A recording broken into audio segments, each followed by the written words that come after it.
நான் நான் சொல்றேன், ஓட்டு காசு கொடுக்குற கையை பிடிச்சிக்கிறேங்க. இந்த காசு ஏதுப்பா? ஏது? காலையிலிருந்து வேலை பார்க்குறப்பா 6 மணி வரைக்கும் வெம்பாடு படுறேன். நான் உன்ட்ட கையேந்தி நிற்கிறேன். நீ ஒரு வேலையும் செய்யாமல் காசு எனக்கு கொடுக்குற அளவுக்கு காசு உன்ட்ட எப்படி வந்துச்சு? இதான் என் பெற்றோர்களை, என் தம்பிதன்களை சுரண்டல், வர்க்க சுரண்டல். உழைக்கும் மக்களின் வேர்வையும் ரத்தத்தையும் உழைப்பையும் சுரண்டி கொடுத்த பெருச்சாலிகள் இவர்கள்.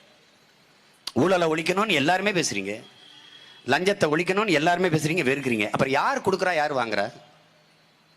யார் இந்த முன்னாடி இருக்கிற, யார் லஞ்சத்தை ஆதரிக்கிறீங்க, யார் ஊழலை ஆதரிக்கிறீங்க? எல்லாரும் ஊழலை எதிர்க்கிறோம், எல்லாரும் லஞ்சத்தை வெறுக்கிறோம். ஆனால் யார் கொடுக்கிறா, யார் வாங்குறா? இது எங்க பிறக்குது? இந்த ஊழல் லஞ்ச சிந்தனை எங்க பிறக்குது? பிறருக்கு கிடைக்காதது தனக்கு கிடைக்க வேண்டும் என்கிற தன்னல சிந்தனையில் பிறக்குது. என் அன்பிற்குரியவர்களே, 10 இடம் தான் மருத்துவ இடம் இருக்கு, ஆனால் 100 பேர் வரிசையில் இருக்காங்கன்னா என்ன விலை கொடுத்து எனக்கு வாங்கிடணும்னு நினைக்கிறேன். அதுல தான் பிறக்குது.